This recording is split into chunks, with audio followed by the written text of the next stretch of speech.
Bonjour, dans notre nouveau numéro d'Archéocof, aujourd'hui, je vais vous parler de l'appel de Cthulhu dans les années 80. J'ai bien 80, pas 90 ni 2000. Vraiment dans la période, la première période du jeu de rôle. Donc c'est le début des années 80 jusqu'à 89-90. C'est la période vraiment des pionniers, hein, où les premiers jeux ont été créés comme ADD, donc l'appel de Cthulhu également. C'est là où vraiment il y a eu une débauche de création, hein, sur des thématiques qui étaient pourtant vraiment différentes. Vous aviez d'un côté ADD, hein, ou aussi JRTM, le jeu de rôle Les Terres du Milieu, qui étaient des heroic fantasy, qui l'un s'inspirait de créer un monde avec Gary Gygax, c'était Donjons et Dragons, et l'autre s'inspirait du monde des Terres du Milieu. Et ensuite, dans 81, donc Chaosium a décidé de créer un jeu de rôle d'épouvante ou d'horreur pour contrebalancer l'arrivée chez Ravensburger de Chill. Chill, c'était un jeu d'horreur moyen-moyenasse, hein, qui allait piocher un peu partout avec des loups-garous, des fantômes, des morts-vivants, essayer de faire peur aux joueurs. Voilà. Et de l'autre côté, Chaosium de son côté, lui, il a demandé à Sandy Petersen, qui était alors grand fan de Lovecraft, de créer donc un jeu de rôle qui fasse peur. Donc, Sandy Petersen a créé l'appel de Cthulhu qu'on voit ici. Donc ça, c'est la première boîte qui est arrivée en France en 85. Vous voyez l'état. Parce qu'à l'époque, c'est vrai que il n'y avait pas de Kickstarter, il n'y avait pas des gros livres. Tous les jeux de rôle se vendaient sous boîte, hein. ADD était le seul qui était vendu en livre. Ensuite, vous aviez Stormbringer qui était vendu sous boîte avec plusieurs livrets. Vous aviez d'autres jeux aussi également qui étaient toujours sous boîte. Et l'appel de Cthulhu a été l'un des seuls jeux qui a été vendu donc sous ce format par des cartes. Et d'ailleurs, Descartes par la suite, et vous le verrez jusqu'à la fin de ce numéro, a créé d'autres scénarios, a créé des campagnes, hein, a édité des campagnes sous ce format de boîte, hein. Ma foi, c'est un format de boîte qui, ma foi, très sympathique, qui permet de tout garder dans un coin. C'est pas mal. Après, bon, ben voilà, le problème, c'est que dans les sacs, ça souffre un peu. Donc, qu'est-ce qui s'est passé en 81? C'est Sandy Petersen qui avait donc une commande, tout du moins on lui avait dit, voilà, il faut qu'on crée un jeu de rôle qui fasse peur. Du coup, en tant que fan de Lovecraft, il s'est inspiré dans des écrits de Lovecraft, hein, en disant que bon, il a essayé bien sûr que par rapport à l'esprit de Lovecraft, les joueurs ne soient pas dégoûtés du jeu en mourant à tous les scénars.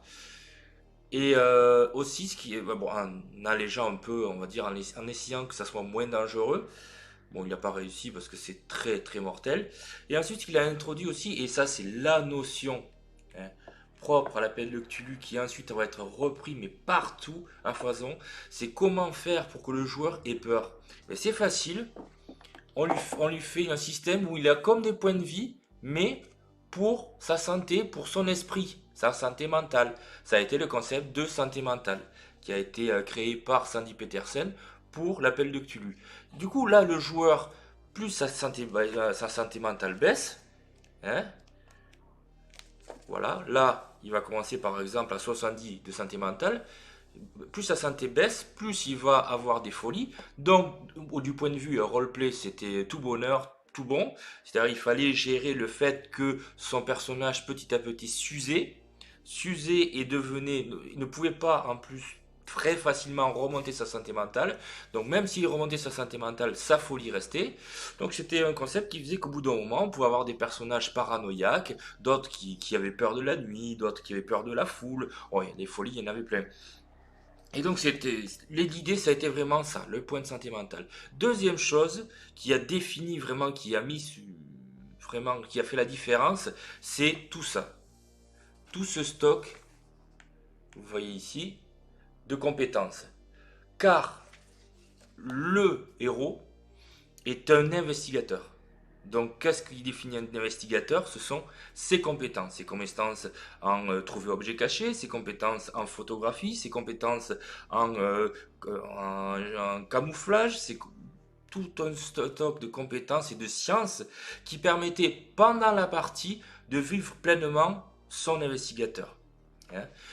Euh, et c'est d'ailleurs, si je voudrais souligner quand même un fait important, c'est que on n'est pas avec des super-héros. On n'est pas avec des nains qui vont se battre en ayant pris 2 coups d'épée dans la gueule. Non. On n'est pas avec des elfes qui virevoltent, qui vont d'un côté de l'autre, qui volent presque pour en voir. Non, c'est pas du tout le cas. Ici, votre personnage, il se prend une balle, il a mal. Il a 15 points de vie. Une balle, ça fait, quand vous avez de la chance, ça fera que 5 points de vie. Vous imaginez ce que ça fait, ça va très très vite. Hein. Alors je vous parle même pas des armes contondantes, et alors là, des monstres, alors là, les dégâts, ça fait un des 10, un des 20, et bon, voilà, à une partie, enfin, à un combat, en une action, vous pouvez avoir 3 investigateurs qui meurent. Voilà. Le concept, il est là. Donc, qu'est-ce qu'il fallait faire dans l'appel de Cthulhu? C'était survivre. Ce n'était pas tant aller looter, aller, je sais pas moi, aller faire des campagnes, aller faire les héros, sauver un village. Non, c'était survivre avant tout. Et là, vous voyez ici les professions et non pas les classes que pouvait avoir les premières classes que pouvait avoir donc un investigateur, avocat, médecin, journaliste, écrivain, professeur d'université. Professeur d'université, c'était un gros bill à l'époque. Pourquoi? Parce qu'il avait plein de compétences. On ne définissait pas son personnage par rapport à ses armes magiques, on ne le définissait pas par rapport à sa force, non, on définissait par rapport à ses compétences, par rapport à ce qu'il pouvait apporter au groupe. Donc clairement, dans l'appel de Cthulhu, on reste groupé, on survit, on n'est pas en train de faire des actions d'éclat. Hein. Voilà. Donc vous voyez donc la première mouture du livret de règles. Faut dire ce qui est, c'est assez austère. Une présentation d'Arkham. Bon, on voyait que les idées étaient là, mais c'était pas évident au début à se placer. Donc, bon, il y a les illustrations, bon, elles sont ce qu'elles sont. Il y a quand même une définition qui est quand même importante, c'est la définition du mythe de Cthulhu par Petersen, qui a essayé le plus possible de définir les grands anciens. Il a défini aussi les races, les dieux extérieurs, leurs impacts, leurs dessins. Sûrement, c'est une encyclopédie. C'est la première encyclopédie Lovecraftienne. C'est celle-là. Il n'y en avait pas eu avant. Il y avait personne qui avait dit bon, mais maintenant, on va prendre les écrits de Lovecraft, une encyclopédie, on va dire bon, ben alors quels sont les monstres dedans, quels sont les dieux, la cosmogonie. Non, c'est Petersen qui l'a fait dans un jeu de rôle. Hein. Voilà, ici juste avant, donc toutes les folies, les compétences. Vous voyez, c'était déjà quelque chose d'assez complet. Hein. À la fin, quelque chose qui choque maintenant, c'est des scénarios prêts à jouer. Donc la fameuse maison hantée de Corbett, le premier scénar que tout investigateur de Cthulhu a fait au moins une fois dans sa vie, hein, ou qui a survécu, j'espère pour lui. Ensuite, bon, le fou, je ne sais pas trop. La maison Brockford aussi, pareil. Comment se retrouver dans une maison abandonnée au bord de la plage et ensuite, ben, on se rend compte que elle est pas si abandonnée que ça. Voilà.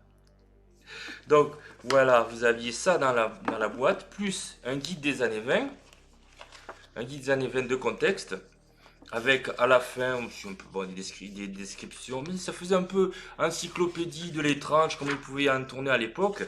Il y a les armes, voilà, vous aviez des petits détails aussi, comment vivent les années 20, quels sont les personnages de l'époque.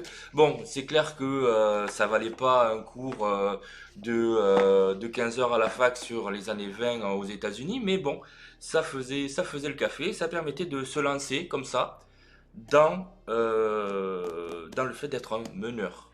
Hein. On dit à l'époque, on disait un gardien des arcanes. Le gardien des arcanes, je vous le dis clairement, moi quand j'ai commencé en 1985, c'était très dur.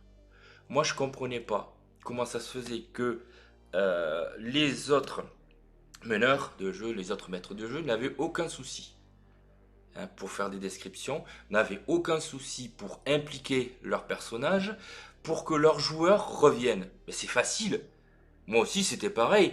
Moi, on me disait, ben voilà, ton perso, il a gagné un truc magique, qu'est-ce que tu fais? Ben, je continue, j'y vais, on fait la campagne.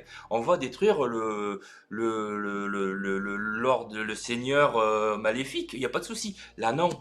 Là, non. Ça peut être rédhibitoire, c'est que, ben voilà, ben t'as un perso, ben voilà, il va faire un scénar ou deux. C'est pas sexy. C'est pas sexy. À cela, il fallait ajouter le fait que autant le Heroic Fantasy c'était hyper connu au cinéma, autant les années 20, l'horreur dans les années 20, dans les années 80, il y avait des films d'horreur, mais c'était des films d'horreur contemporains. Il n'y avait pas de films d'horreur sur les années 20. Le mythe de Lovecraft, à l'époque, il n'était pas connu. Hein. Pour trouver un livre sur Lovecraft, il fallait s'accrocher. Hein. Donc déjà, moi, il m'a fallu un an pour trouver un livre sur Lovecraft et pouvoir me dire, bon, à quoi ça rime? Comment on peut faire pour que les investigateurs, les joueurs aient peur? Et ça, c'était chaud.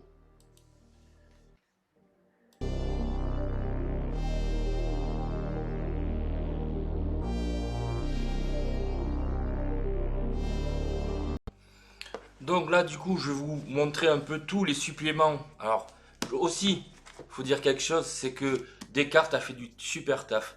Alors que ADD avait des scénars dans Casus Belli, avait des scénars un peu partout qu'on peut choper, Descartes, eux, ils ont traduit tout ce qui tournait, tout ce qui passait, c'était traduit. J'ai même eu la remarque d'un joueur à l'époque, il disait, toi, t'es gardien des arcanes, donc il faut côté de la thune. Pourquoi?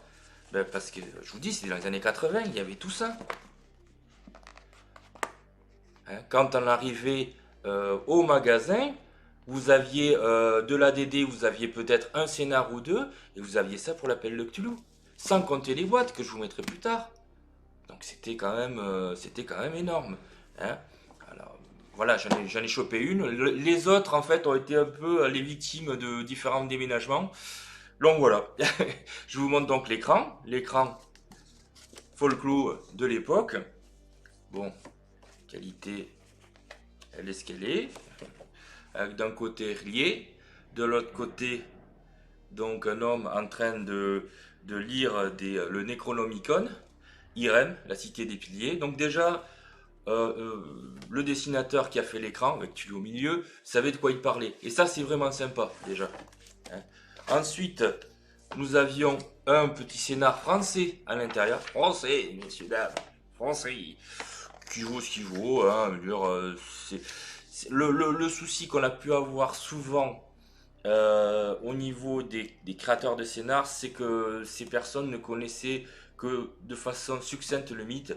Et donc, essayer de mettre à toutes les sauces un peu avec des extraterrestres, il y avait des extraterrestres, mais c'était pas les mêmes. Il y avait d'autres scénars où il y avait des intrigues qui mêlaient aussi avec des loups-garous.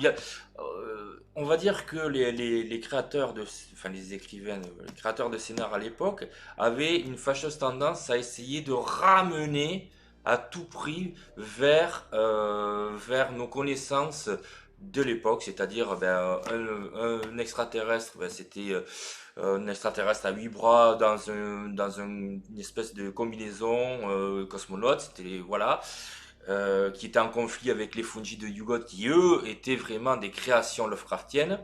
Hein, donc c'était un petit mélange des fois qui était pas toujours très heureux. Ensuite, ma première, et là,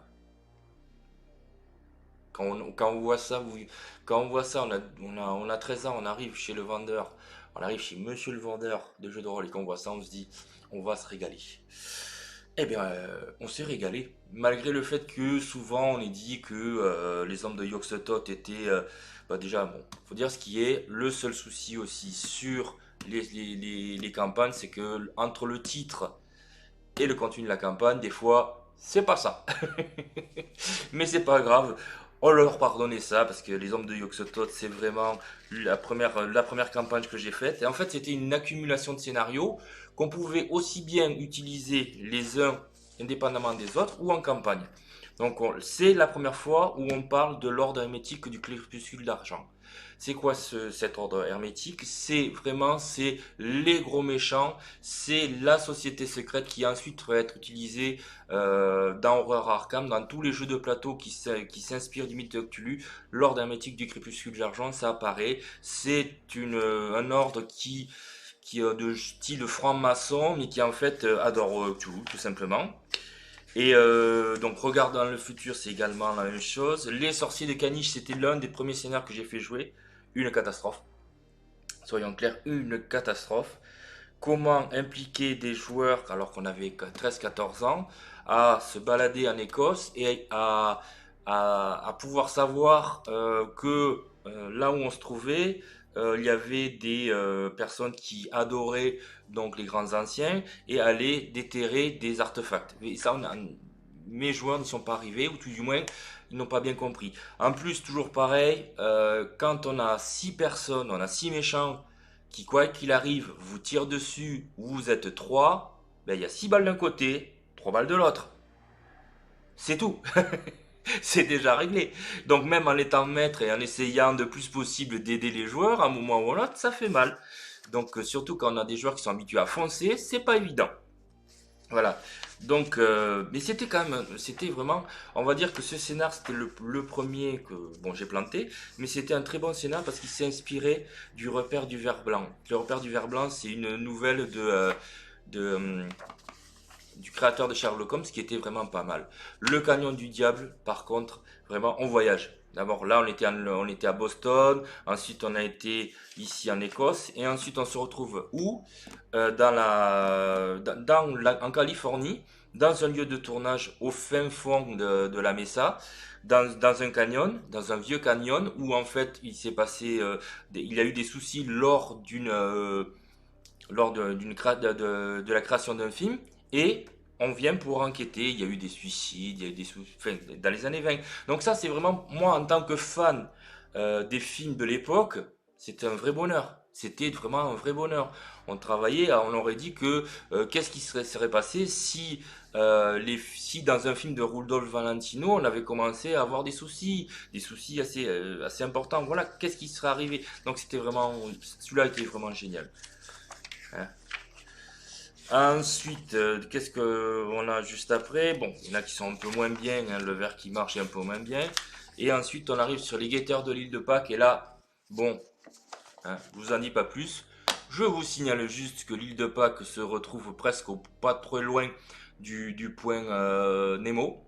Le point Nemo étant le point le plus éloigné dans l'océan Pacifique. Voilà. Et que c'est censé être pas loin de l'île de Rlier, là où dort Cthulhu le Puissant. Ensuite, on enchaîne avec les suppléments de Cthulhu. Les suppléments de Cthulhu qui ont été ensuite intégrés dans la nouvelle édition. Avec des scénars, ma foi, qui étaient très bien. Alors là, il y a vraiment une mise en contexte, hein, des études sur le Necronomicon en Amérique du Sud, sur des nouvelles phobies. Tout ça a été revu, enfin, a été revu dans la nouvelle édition, mais c'était vraiment, on avait l'impression de voir vraiment, c'est des petits articles qui avaient été pris dans un magazine américain et qui avaient été comme ça, mis bout à bout. Et ça faisait des scénars qui étaient, ma foi, très bons. Mais le nouveau, un scénar en Écosse, hein, d'autres qui étaient moins bons, des scénars un peu moins bons, c'est clair. Hein, et des scénars qui n'existent plus maintenant également. Alors là, celui-là, pour savoir que le secret de Castronegro, c'est une malédiction qui se trouve dans le ville du Nouveau-Mexique. Donc c'était l'une des premières fois où on allait aussi se balader un peu partout dans l'Ouest américain après le canyon du diable. Hein. Donc ça c'est excellent, ça c'est très bon, c'était obligatoire de l'avoir, c'est avec ça avec lequel on peut vraiment commencer à avoir une vision de ce que pouvait être Cthulhu, parce que je vous le rappelle qu'à l'époque on n'avait pas beaucoup de sources, donc à savoir comment masteriser un jeu de rôle comme ça, c'était pas évident. Hein. Donc ensuite on a eu les fragments d'épouvante, le deuxième supplément, qui lui va rajouter aussi des nouveaux scénars en Afrique. dans une vallée avec des sanctuaires magnifiques. Très longues, mais magnifiques. Ensuite, des nouvelles déités on va s'inspirer cette fois-ci d'autres auteurs, hein, qui sont les continuateurs de Lovecraft et qu'on n'avait pas mis dans la première mouture, hein. Et une mise, donc des sorts, des nouveaux, des petites, voilà, on va mettre des présentations de Destiny's Mouse, des nouveaux grimoires, donc c'est complet, c'est très bien.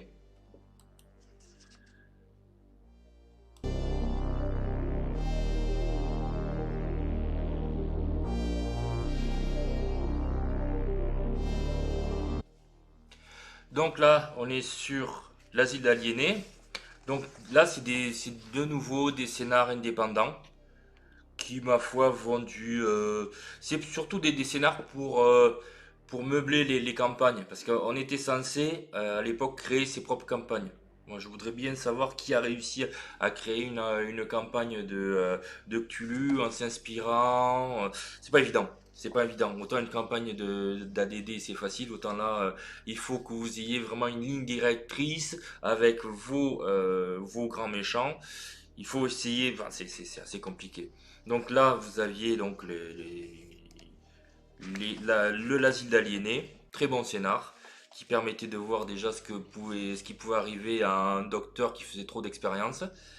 Toujours pareil, des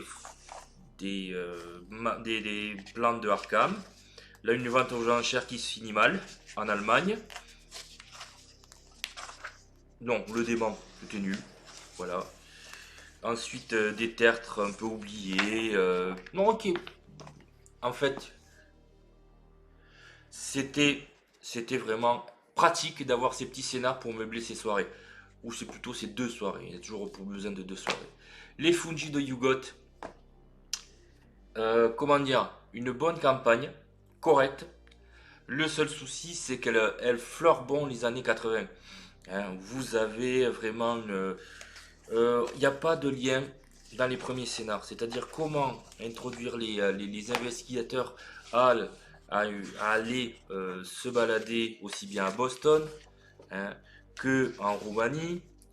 Ensuite, on va sur d'autres coins, en Arabie, on va en Bolivie.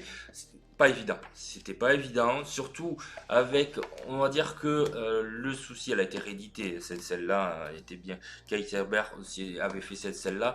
C'était, en sachant que pour vous dire, ouais, pour une petite histoire, c'est que le créateur de cette campagne, comme d'autres, Kate Herbert, lui, il avait tellement peu d'argent dans le jeu de rôle qu'il faisait taxi. Voilà. Donc à l'époque, hein, ça roulait pas sur l'or, hein. Donc, c'est une campagne qui a été rééditée, qui a été revue plusieurs fois. On a changé le nom. Moi, je trouve elle est en dessous des masques de Nyarlathotep que je vous présenterai tout à l'heure, et en dessous aussi des hommes de Yog-Sothoth. J'ai trouvé qu'il y avait une continuité, c'est-à-dire l'arrivée d'un antéchrist, qui était inspiré qui venait d'une dynastie pharaonique maudite. C'était pas mal, mais ça manquait. Je sais pas, il y avait un lien qui n'y était pas. Voilà. La malédiction d'Ectonien. La malédiction d'Ectonien, la première fois où quand même je me suis dit, bon, des fois de temps en temps il y a un petit souci sur les scénars. La foire des ténèbres dedans, ou comment, là c'est si vous avez vu Fricks de Todd Browning, c'est excellent, vous pouvez le faire jouer. C'est une foire où il se passe des choses bizarres. Là, ensuite, la malédiction de Shoniaphone, pas très bon du tout. Hein, ils ont essayé de s'inspirer d'une nouvelle qui était pas bonne, donc du coup, ben, ça fait un résultat qui est pas bon. Voilà. Ensuite, on va se faire en Égypte, un peu partout, aller chercher une dague. Donc, c'est des scénars un peu bateaux, hein.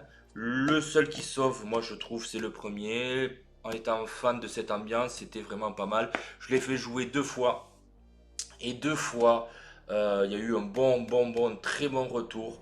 Hein, je sais pas trop dans quel sens ça a été pris, mais vraiment les joueurs ont eu peur. Là. Je sais pas si c'était parce que justement on avait essayé de voir juste avant Fricks et ça nous avait vraiment, on y était dedans. Hein.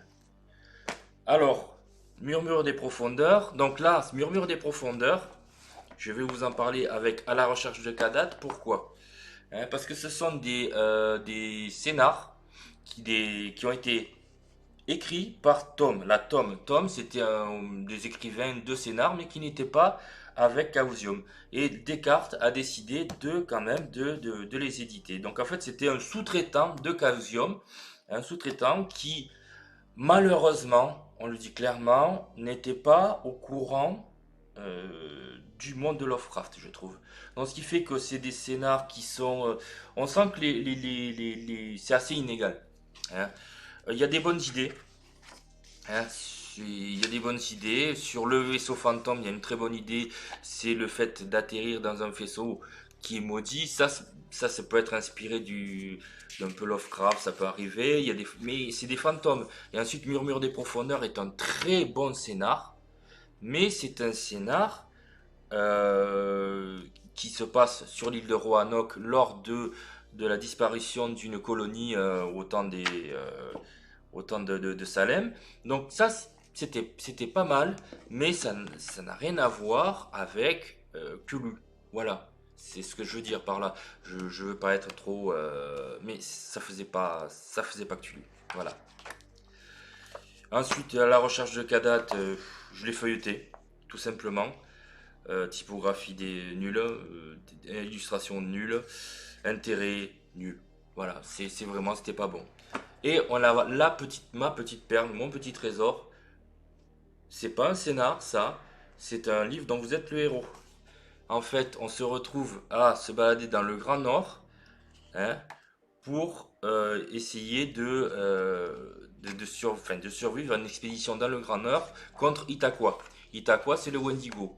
Hein, seul face au Wendigo. Donc, et qu'est-ce qu'on a comme couverture?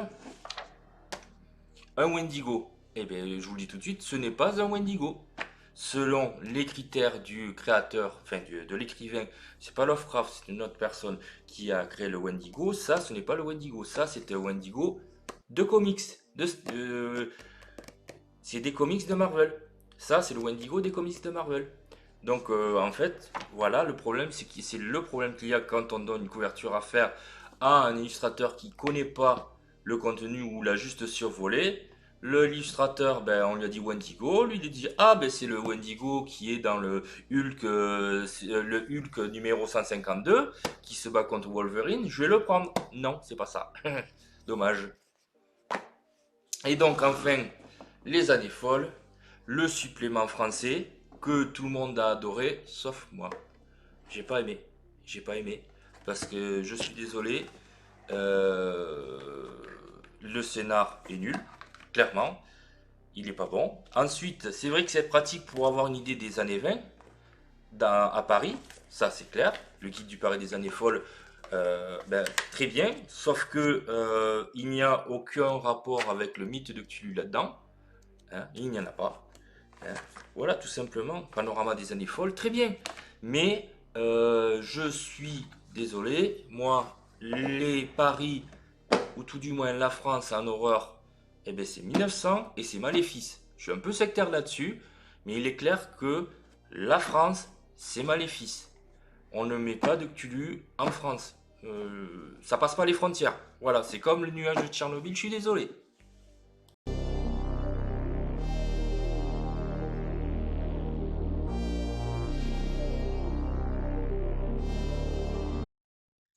Je voudrais conclure donc cette présentation de mes vieilleries avec trois campagnes ou scénars qui ont été les victimes de mes déménagements, de mes pérégrinations depuis les années 80. Donc, on a d'abord Meurtre à Dunwich. Meurtre à Dunwich, c'est un petit scénar à l'époque vendu 30 francs et qui était écrit par la Tom, donc le sous-traitant de Chaosium. Bon, petite qualité. Il s'inspirait vaguement de l'affaire Charles Dexter Ward, de sortes de résurrection. Il y avait une avalanche d'indices au début qui faisait que la plupart des joueurs, au bout d'un moment, étaient assommés. Ils se retrouvaient à Dunwich, on ne sait comment. Dunwich qui n'était pas du tout comme l'avait décrit Lovecraft. Donc c'était... On s'attendait à avoir un village avec beaucoup de sorciers, beaucoup de non-dits. Là, non, là, c'est un village comme les autres. Donc vraiment, en fait, je pense que les auteurs n'avaient pas lu Lovecraft, ou tout du moins n'avaient lu qu'une partie. Toujours pareil. Après, Dunwich a été réécrit dans les années 90 et là, c'était vraiment, mais vraiment très bien. Ensuite, on a Cthulhu by Gaslight. Très bon. Supplément de contexte qui était une boîte à l'époque. Fallait pas se louper. Moi au début, je croyais que c'était le Cthulhu. Je pensais que c'était ça. C'était dans l'époque victorienne, donc véritablement une enquête, enfin, vraiment des scénars, des enquêtes dans l'époque victorienne. Ça, ça a eu, par la suite, il y a eu des campagnes qui ont été désignées par rapport à ça. Il y a eu des recueils de scénars qui, ma foi, étaient très bons. Et tous s'inspiraient véritablement, étaient vraiment un savant mélange entre l'horreur Lovecraftienne et l'époque victorienne. Vraiment à voir. C'est très très bon. Que dire d'autre sinon que c'est des suppléments que maintenant c'est des boîtes qui sont introuvables, hein. Et n'en parlons même pas alors des masques de Nyarlathotep, la première édition de Masques de Nyarlathotep. Alors, il y en a qui diront oui, mais voilà, les liens entre les scénars sont pas bien faits, il n'y a pas assez de détails. Les gars, c'était dans les années 80, c'est la première grosse campagne qui dure pendant des mois. Je veux dire, les joueurs, vous pouvez les alimenter pendant des mois, hein, sur ce scénar où on va à la recherche d'une expédition qui s'est perdue en Afrique et en fait on se rend compte que c'est pas du tout ce qui s'est passé. C'est vraiment tordu, hein. C'est vraiment tordu parce qu'on s'attend pas du tout à tout le twist qu'il va y avoir derrière, tous les renversements. Bon après, il faut dire ce qui est, c'est très mortel, hein. Mais après on l'a dit, oui, c'est un mélange avec Indiana Jones. Non, Indiana Jones il serait mort aussi là-dedans. Indiana Jones il aurait pas fait 5 minutes non plus. Donc c'est vraiment, je trouve que ces deux suppléments, et j'en suis désolé, c'était vraiment les bonnes idées de cette campagne. Putain, c'est la meilleure campagne de Cthulhu, clairement, et ça l'est toujours. Et ça, c'est, je pense, le meilleur supplément de contexte également. Et on n'a pas trouvé mieux. Voilà, là, ça clôture clairement donc ma présentation de mes vieilleries des années 80. La prochaine fois, on passera aux années 90.